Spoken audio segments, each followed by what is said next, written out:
Today we have to discuss variational method.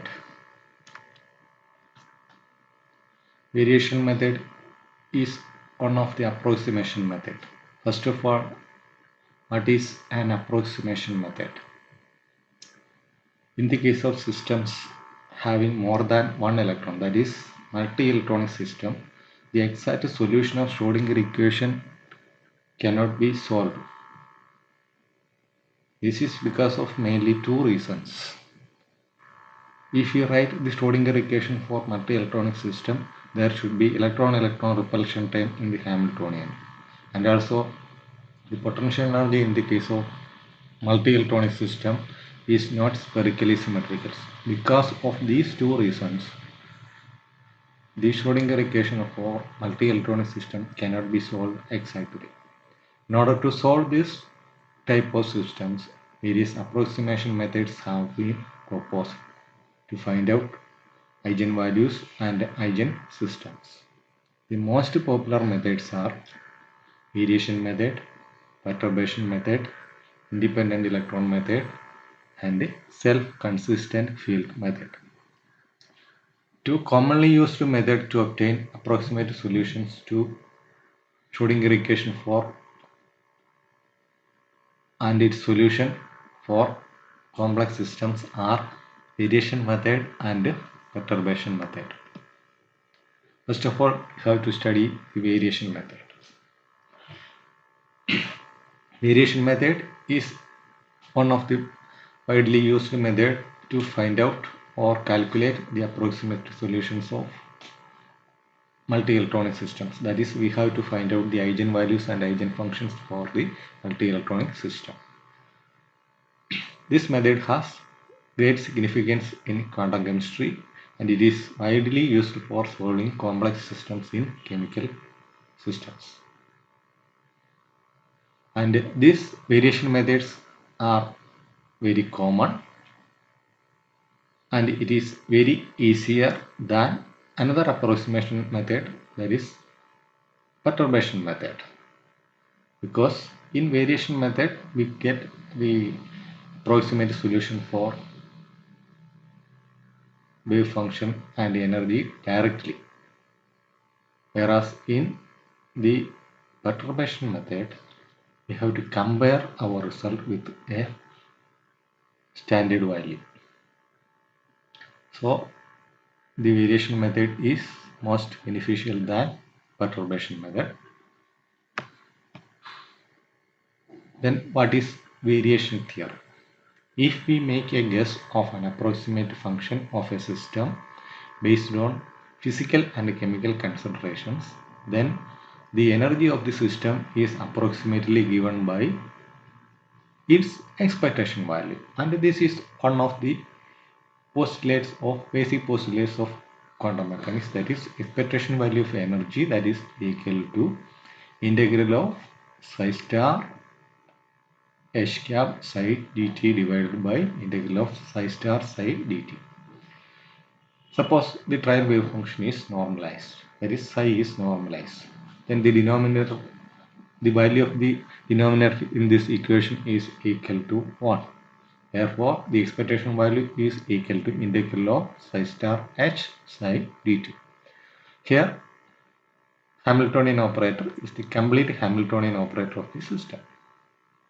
Then, according to the variation theorem, the expectation value of energy is always greater than the true value of energy E0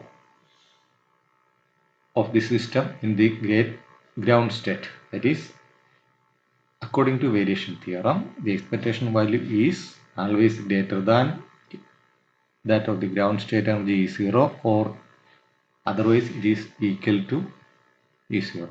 That is, expectation value of energy is greater than or equal to the ground state energy E0. On the other hand, if we make several guesses of the wave functions, that is, if we guess the wave function is psi1, psi2, psi3, etc., which leads to different eigenvalues E1, E2, E3, etc. Then, according to variation principle, In order to apply the variation function, there is a condition if E1 less than E2. Then we can say that E1 is a better approximation to E0, and therefore the corresponding wave function psi1 is a better wave function for the system than psi2. Therefore, the variation theorem may be stated as follows. If psi t is the trial function of a system whose Hamiltonian h cap has a discrete set of eigenvalues, then the expectation value of that system, that is psi star h psi t, psi t star h psi t, that is equal to, or otherwise integral of psi t star h cap psi t dt, that is greater than or equal to 0. Then now we have to prove the variation theorem. For that, let us assume that psi1, psi2, psi3, etc. be a set of normalized and mutually orthogonal eigenfunctions of the Hamiltonian h cap with eigenvalues E1, E2, E3, etc. respectively. Normalized means the complex conjugate of two different eigenfunctions or the integral that is equal to 1. Mutually orthogonal means two different wave functions. The product of two, if we take the integral of the product of two different wave functions, it is equal to 0. Therefore, we can write h0 psi 0, that is equal to e0 psi 0, h1 psi 1 is equal to e1 psi 1, h2 psi 2 is equal to e2 psi 2, and so on. Suppose our trial wave function psi is a linear combination of this set of eigenfunctions, that is psi 1, psi 2, psi 3, etc. Therefore, we can write the total wave function, trial wave function, that is equal to psi is equal to sigma I is equal to 0 to infinity Ci psi a, where since psi is normalized, the summation Ci is equal to 0 to infinity Ci square, that is equal to 1. Moreover,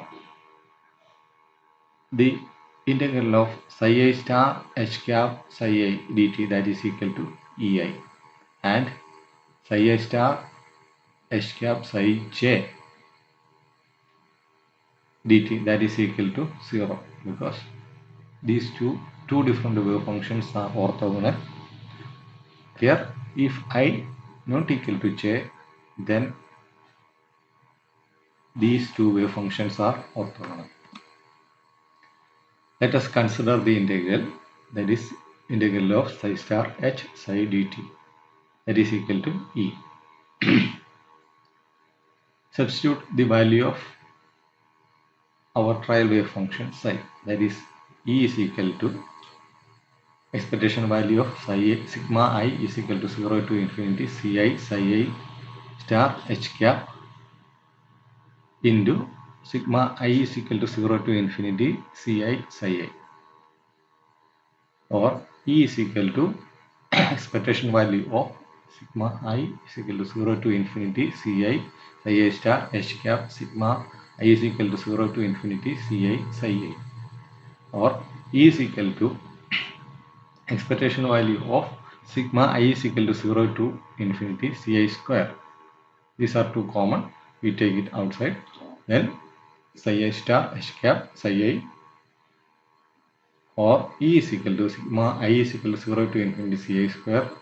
Also, already we know that the value of expectation value of psi I star h cap psi I, that is equal to Ei. If E0 is the lowest value of h cap, then the value of E minus E0, that is equal to sigma I is equal to 0 to infinity Ci square into Ei minus E0. Since E0 is the lowest value of energy, the value of Ei minus E0 must be 0 or positive. Also, we know that the quantity sigma I is equal to 0 to infinity Ci square, that is equal to 1. Therefore, the right hand side of the above equation must always be a positive value, or it should have a value is equal to 0. Therefore, we can write E minus E0, that is equal to Ei minus E0, that is equal to a positive value of or 0. or E minus E0, that is greater than or equal to 0, or E is always greater than or equal to E0. In general, this is the general formula of variation theorem, that is expectation value of psi star h cap psi or integral of psi star h psi dt, that is always greater than or equal to 0. This is called the variation theorem. If the trial wave function is appears to be the true wave function of the system, then the energy value of the energy value corresponding to that wave function will be the true ground state energy is 0. Otherwise, the variation method always give an upper bound value of the true value of energy without giving any indication how far the true value of energy is different from the calculated one. Next, how we can apply this variation method, and that is we have to, so if we have a complex system, we have to apply the variation method, and it is called variation method approach. The procedure is general. First of all, we have to guess or choose a trial wave function of a system based on some chemical or physical considerations, that is based on some suitable variable parameters. Second, since the variation method is always gives an upper bound value of the true energy, minimize the expectation value integral with respect to the variable parameters. That is, we take the partial derivative of the variation interferential interval with respect to each of the n variable parameters and set it equal to 0. This gives n equations. Solve each of the n equations simultaneously. After this, we get the solution as the parameter that determine the best wave function psi. Once we get the psi, we have to calculate the energy using the expectation value of energy equation to get the best true value of energy.